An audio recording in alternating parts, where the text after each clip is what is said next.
¿Cuántos de vosotros estáis internacionalizados? Casi, bueno, por aquí más del 50% seguro, ¿eh? Muy bien. Pues yo creo que a lo mejor nos tendremos que saltar alguna diapo, porque veo que aquí hay gente que va muy avanzada. Pero bueno, alguna cosa a lo mejor descubrimos. Xavi, adelante. ¿Cómo preparar tu e-commerce? Bueno, no, aquí, sigue. ¿Quieres leer? No, ya estoy leyendo. ¿Cómo preparar tu e-commerce para conquistar múltiples mercados? Venga, os vamos a dar 4 pistas de cómo lo podemos hacer, cómo podemos dimensionarlo, todas las casuísticas estas que hay a nivel internacional y nada, al lío. Muy bien.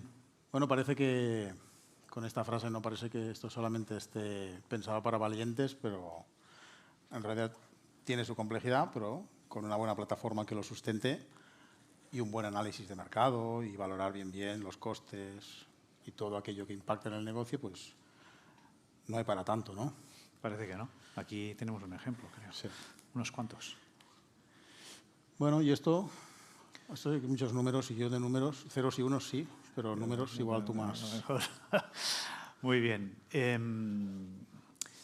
Os hemos puesto unos cuantos motivos para la internacionalización. Yo creo que muchos de estos temas seguro que os suenan y seguro que nos suenan mucho más con la incertidumbre económica que tenemos hoy en día.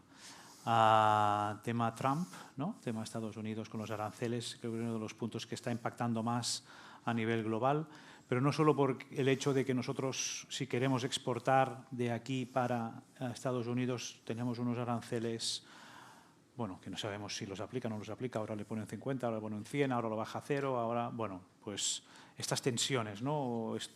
o incertidumbre, ¿no? Que yo creo que al final en la empresa lo que más nos preocupa es la incertidumbre que puede haber en el mercado, ¿no? Tanto sea por guerras, que también afectan, como puede ser por aranceles o con lo que está sucediendo en otros mercados, o como puede suceder también en temas regulatorios de proteccionismo de sus propios productos. Por lo que es una razón de peso, ¿no? El hecho de que no nos concentremos solo en un país, no nos concentremos solo en un país de exportación, sino que nos concentremos en varios países. Y aquí intentamos hoy, a través de un ejercicio, qué tenemos que analizar y cómo podemos analizarlo a nivel, diríamos, geopolítico, macroeconómico, pero también después cómo trasladamos todo esto a esta parte técnica en los e-commerce, que lo veremos. Pero también hay oportunidades, ¿no? Y oportunidades de crecimiento que podemos tener en otros países. Y ahora pongo también Estados Unidos en el saco, ¿no? Estados Unidos tiene un avance tecnológico muy alto, por lo que la penetración a nivel online en un mercado así como podría ser Alemania o Japón puede ser mucho más fácil que si nos vamos a un país emergente, ¿no? Y me voy al otro lado, al otro extremo, me voy al sudeste asiático, donde países como Vietnam, Tailandia, Indonesia sobre todo, tienen unas tasas de crecimiento muy altas ahora en la adquisición de compra y los valores de compra generales a nivel online, por lo que las oportunidades las tenemos al otro lado, ¿no? Pues a lo mejor una estrategia de combinar países avanzados, diríamos, y países emergentes puede ser una muy buena combinación para tener o mitigar estos problemas que nos encontramos hoy en día con la incertidumbre general que estamos teniendo, ¿no? Bueno, hemos cogido esto de estatista porque hay una oportunidad también muy buena en Sudamérica. Si buscáis por internet, pues os saldrán 200 reports de estos. Cada uno de vosotros tenéis que identificar cuáles son los países o donde podáis expandiros. Y 2 puntos más que son también y que muchas veces no tenemos en cuenta. Pero a algunos seguro que os sonará el tema de la moda, ¿no? O sea, y los 2 hemisferios. Estamos en el hemisferio norte, aquí estamos en verano, en el hemisferio sur pues están yendo hacia el invierno, o si no están ya casi en el invierno, por lo que las prendas que estamos vendiendo hoy en día en el hemisferio norte, pues en 4 o 5 meses podremos empezar a venderlas en el hemisferio sur, ¿no? No solo por restos de stock, que a lo mejor podemos estar pensando en estos restos de stock, sino lo que podríamos hacer también es producimos más. Si produzco más porque vendo a 2 hemisferios o a muchos más países, puedo aplicar economía de escala, ¿no? Y al aplicar economía de escala tengo un ahorro de costes, por lo que al final tengo más margen. Y sobre todo por este reconocimiento de marca, donde cuando una marca solo vende a nivel local o a nivel internacional, la percepción que tiene el cliente final o el usuario pues es distinta. Y esto también ayuda, ¿no? Y de retruco, diríamos, tu competencia internacional que llega a tu marca, pues o ve tu marca que estás más fuerte porque también estás a nivel internacional, pues esto ayuda a fortalecer y que los rivales extranjeros pues te miren con distintos ojos. Y ya está. Pasaríamos a la siguiente diapositiva, porque creo que, Xavi, Pasamos. si tenéis preguntas podéis ir lanzándolas. No sé, aquí que te veo muy preguntón. Muy bien. Bueno, pues ligado un poco a dónde vamos a ir, ¿no? Es decir, hay que evaluar todos estos países. Como bien decía Marius, al final hay una serie de cosas, como veis aquí. Hay otras, es decir, hay muchos más factores. Aquí hemos hecho un ejemplo para, por lo menos, trasladar o intentar trasladar, pues, cuál sería un flujo que seguiríamos a la hora de decidir, finalmente, a qué mercados vamos, donde luego la tecnología tiene que permitir que eso sea implementable dentro de una web. Aquí veis, pues, varios criterios, ¿no? Bueno, análisis de demanda, comportamiento del consumidor. Pueden haber comportamientos que la plataforma contemple como posibilidades, pero hay comportamientos que quizá en el país, por temas culturales, es como funcionan, pero la plataforma quizá no permite, ¿no?, ese funcionamiento, nivel de descuentos, evaluar la competencia, tamaño del mercado, facilidad de entrada, barreras legales, logística, idioma, como veis por aquí. Xavi, ¿por qué no hacemos una cosa? A ver, yo quiero vender estas camisetas. Molan, ¿no? Son chulas, son nuevas de este año. Yo digo que las podemos vender a nivel internacional. Te he puesto una diapo ahí por el medio. Salta. ¿Para adelante? Sí, salta. Mira. Anda.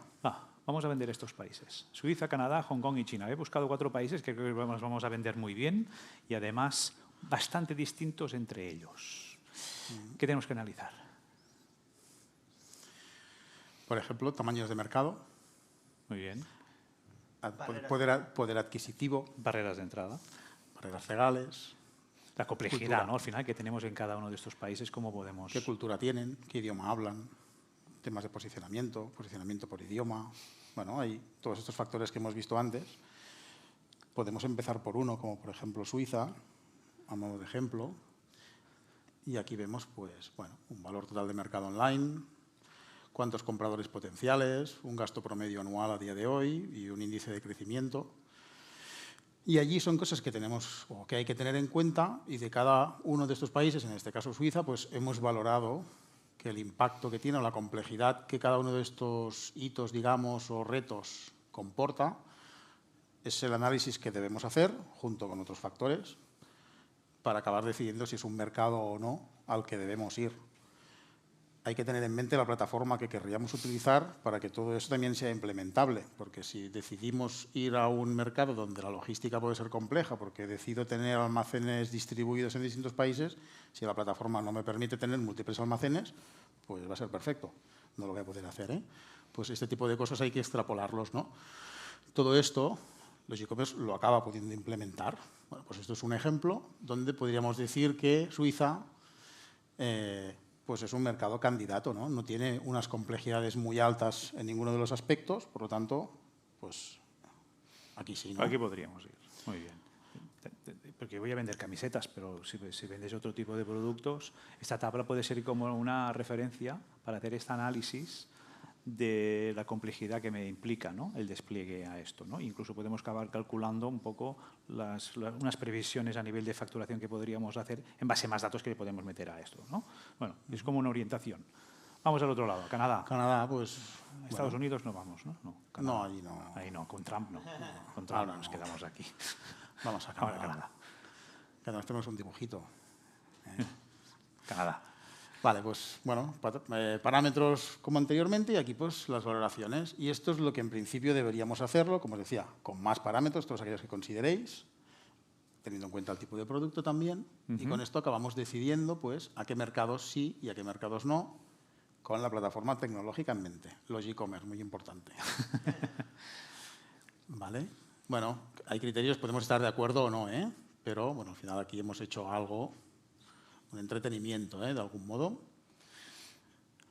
nos dedicamos a Hong Kong, pues lo mismo. Aquí sí que hay unas complejidades muy altas que algunas de ellas pueden ser insalvables. Igual ya no son por plataforma, esto pasa en algunos países. Idioma, posibilidad de hacer SEO en aquellos países, bueno, chino tradicional en este caso, o tienes a alguien que te lo hace o seguramente de aquí es implanteable, ¿no? Temas legales, pues igual también tiene ciertas casuísticas que hay que revisar también que la plataforma las puede implementar o cosas posteriores a la plataforma. Hay gestorías allí que también tienen que hacer sus procesos, tienen que engancharse con cosas locales, traducciones. Uno de los puntos que se recomienda también muchas veces, y aquí tenemos algún ejemplo, de empresas que para probar mercados nuevos hacen toda la logística y hacen toda la operativa, diríamos, desde la base de aquí. Se testea, funciona, se testea a nivel online, funciona, y puedes hacer un despliegue a posteriori más amplio, ¿no? El hecho de montar una sede fiscal donde puedas hacer la facturación desde ahí, tener un centro logístico, diríamos, en el país para llegar a una distribución más rápida, ¿no? Por lo que el e-commerce te permite llegar a todo esto, ¿no? De una forma cómoda y hacer este escalamiento, ¿no? Ir escalando hacia tener como la empresa completamente constituida y como si fuera una branch de tu empresa en España. Y después pasaríamos a China, que es el país más complicado que hemos puesto en esta ecuación,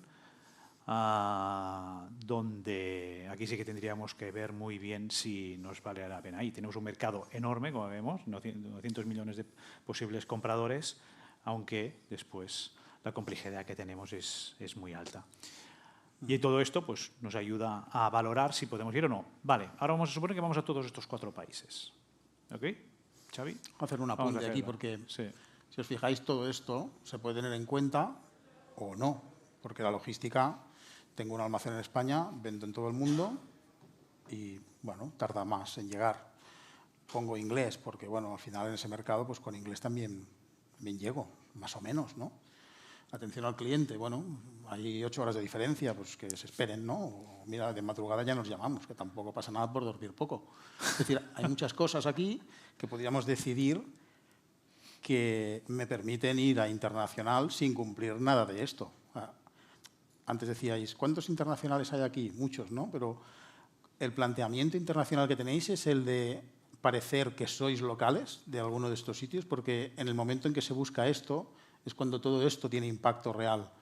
Si no nos planteamos esto, es decir, no nos planteamos una internacionalización profunda y para parecer que somos de allí, dar un servicio como si fuéramos locales, entonces todo esto, digamos, bueno, va perdiendo fuerza, ¿no? Entonces, hay diferentes niveles de internacionalización. Es decir, lo pongo en un país de la lista de la dirección de envío en mi web o hago todo esto para tener un éxito y estar implantado en ese país y parecer que soy de allí, ¿no? Pues bueno, en todo este rango también hay que tener en cuenta estas posibilidades. ¿Y esto cómo lo haremos?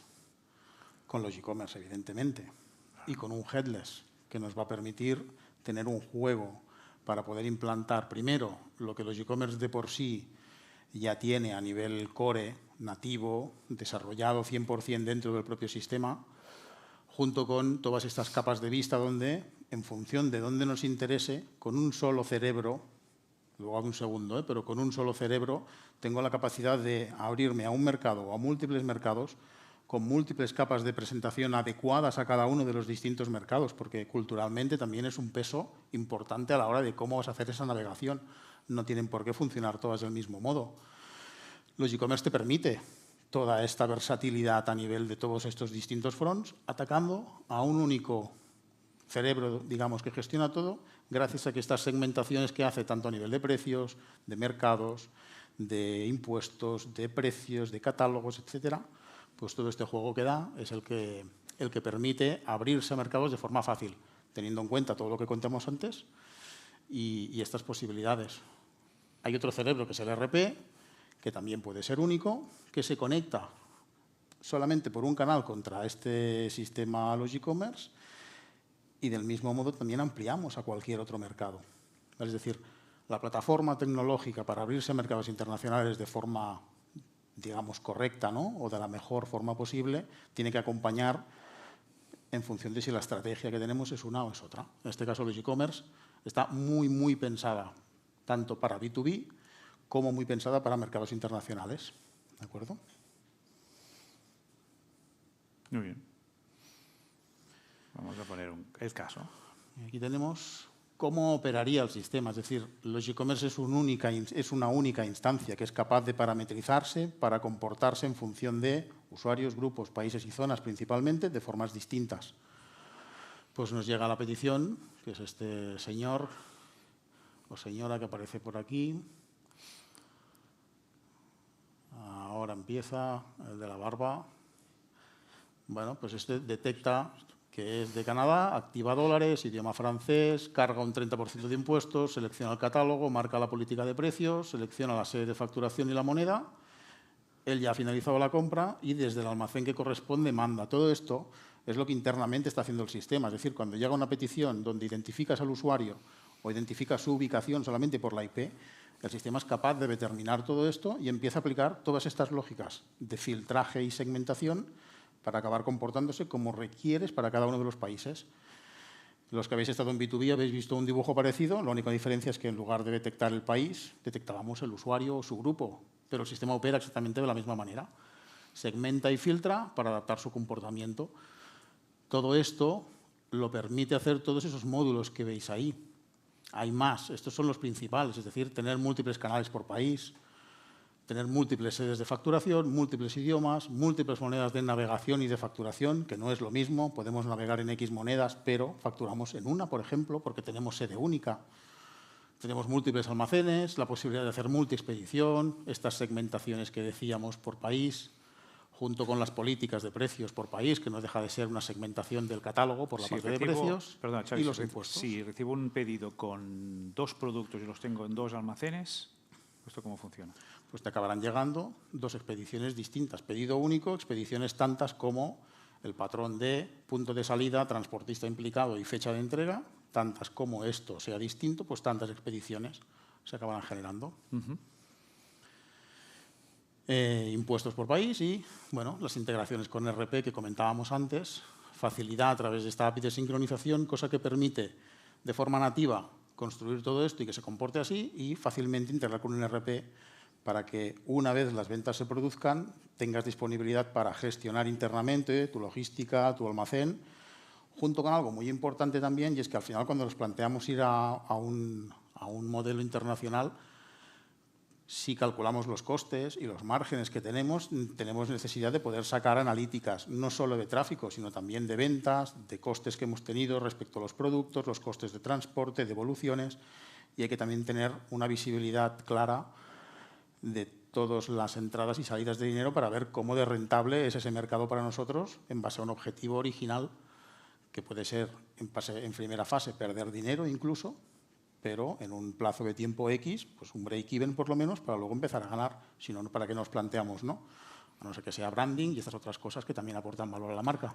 Y también nos permite tener el dominio por cada uno de los países o por como lo queramos segmentar para parecer que somos más locales, ¿no? En este sentido. Xavi, ahí tenemos yourdomain.x y .y, ¿no? Sí, tiene la posibilidad. El sistema funciona o con dominio propio por país, o con dominio para compartir entre distintos países, o con dominio único con carpeta de país. Entonces se puede comportar de la forma que queráis, o con subdominios por país. Todo esto el sistema lo tiene en cuenta para que luego, una parte que hemos comentado de SEO, sepa cómo montar automáticamente todos los hreflangs de forma correcta para que cuando venga Google o quien sea se dé cuenta de que es un site internacional, que hay entradas por países y idiomas. Todo esto es importante para que luego, a nivel posicionamiento, todo salga donde debe salir, que no te salga el chino en google.es, ¿no? Pues bueno, todo esto hay que informarlo como toca. Y los e-commerce ya lo hace también, al tenerlo de forma nativa, sabe construirlo de forma nativa automáticamente con las configuraciones, simplemente, ¿eh? Perfecto. Muy bien. ¿Tenéis escenarios parecidos a estos que os hemos pintado? ¿Queréis que pongamos algún caso de ejemplo que vosotros tengáis y lo solucionamos aquí directamente? ¿Lo tenéis clarísimo? ¿Tenéis preguntas? Adelante. Parece muy al detalle, pero ¿cómo solucionáis vosotros? Hola. Igual es ir muy al detalle, pero me gustaría saber cómo solucionáis vosotros la identificación de un cliente que tiene IVA intracomunitario. ¿Qué tiene? IVA intracomunitario, para que no se le aplique IVA en la venta. O sea, hay que detectarle BIES, o sea, hay que reconocerle BIES con un NIF válido que sea de un país de la Unión Europea. Con todo eso, digamos, identificas que es un cliente que está exento y que se le trata como empresa. Si no tiene BIES, actúa como un particular, entonces entran todas las lógicas de cliente particular con IVA destino, si es que está activado o no, en función de aquellos 10.000 euros de ventas anuales con el destino en la Unión Europea, es decir, toda la legislación de IVA con el reconocimiento de esos dos parámetros, digamos. Se le asigna un grupo de cliente, entiendo. No, es una característica del usuario. O sea, hay cosas, todo lo que son grupos, países, a nivel configuración son informaciones existentes, pero que no impactan, sino que sois vosotros los que decís, para este señor te comportas así, para este otro te comportas así. Pero luego hay información que viene con la propia petición del cliente o que son datos que definen al propio cliente, que el sistema ya los reconoce y actúa en consecuencia analizando esos propios datos. Y es en el momento del registro. En el momento del registro se valida el NIF, se valida el BIES, entonces se configura como tal. No puede cambiar la dirección de facturación, entiendo, el cliente. Entonces, ya son cosas de front. Es decir, hay que ver cómo hay quien dice, mira, si me compra ya me está bien y si me engaña luego ya lo arreglo. Quien quiere hace esto y quien no quiere pues se pone estricto y controla a nivel front que puede. Los e-commerce en este caso no te va a bloquear nada. Vale. Va a ser el front quien va a decidir hasta dónde llegas. Vale, ok, gracias. Gracias. Antonio.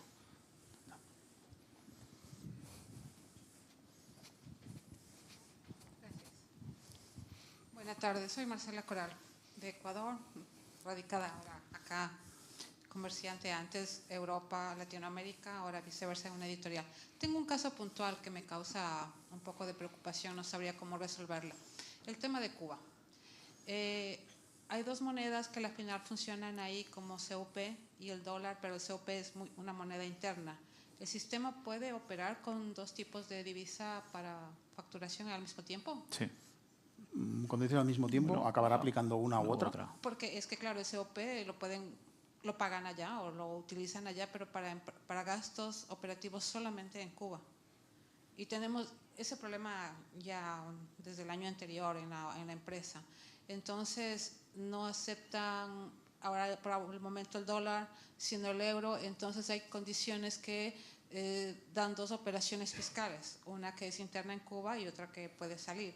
Pero cuando pagan, el gobierno muchas veces les obliga a que sean pagos en COPs y se debe generar ahí mismo. Entonces, en una venta pueden generarse dos distintas divisas de pagos. ¿En la misma venta dos divisas? Pueden utilizarlo porque ellos evaden el sistema. No. O sea, si hay dos monedas, es que además hay que distribuir el importe, una parte en una moneda, otra parte en otra moneda. Entonces, esto no lo he visto simplemente nunca. Siempre necesita... No, habría que montar algo en front donde los productos que provoquen que tienen que ser con una moneda, los compres, sean, digamos, excluyentes con otros en otras monedas y al final tener dos monedas, dos sistemas de pago activos donde el cliente pueda seleccionar en qué moneda paga. Pero al final tiene que ser pedido único con una serie de productos, una serie de facturación y una moneda. Luego se puede enviar una moneda de pago distinta de la de facturación si se quiere. Pero tampoco no te va a servir, porque parece que hay una doble moneda en un mismo documento. Eso no lo he visto. Yo tampoco lo hemos visto nunca. El caso de que hemos puesto también Hong Kong aquí es porque Hong Kong permite facturar en multimoneda. Puedes facturar en Hong Kong dólares, puedes facturar en euros, en dólares americanos y 3 o 4 monedas más.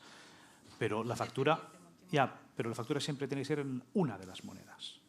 No puedes tener una factura en multidivisa. Sí, para evadirse lo suelen hacer así, o piden así que sea lo mínimo en CUP para poder ellos manejar su dinero fuera, porque no les es permitido. Sí, claro, porque ahí lo que sí que te permiten los bancos es tener una cuenta, una cuenta para cada moneda. Entonces, en base al cobro con la moneda, recibes el dinero en esa cuenta, ¿no? Y ahí Cuba debería funcionar así, más o menos.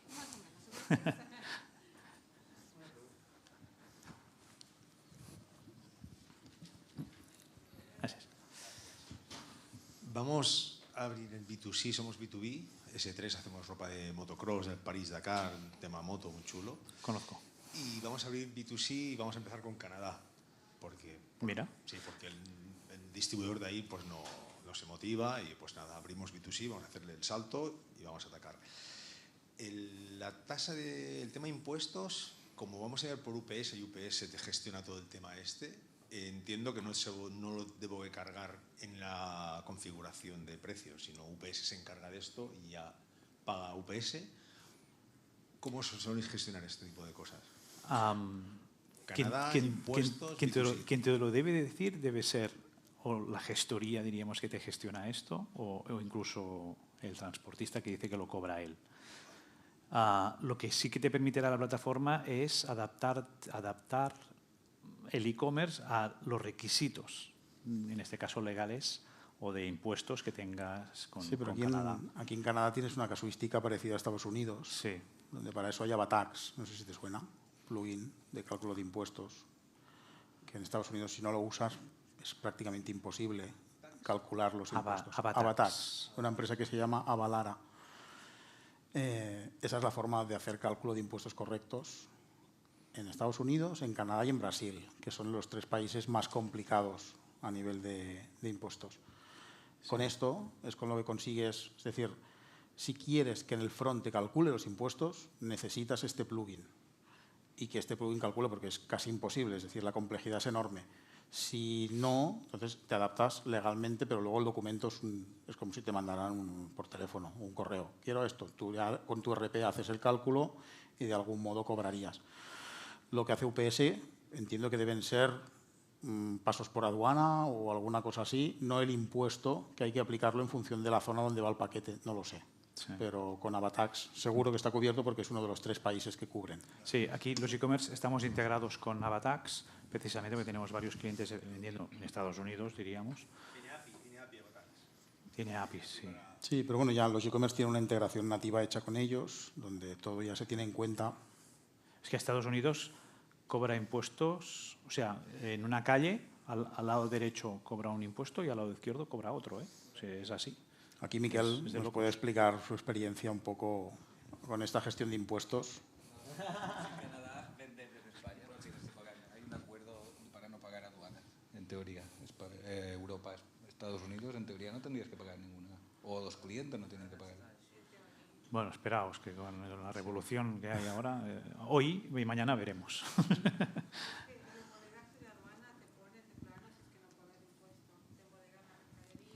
Y dependiendo también de la mercadería, o sea, sector moda o sector electrónica, vino o lo que sea.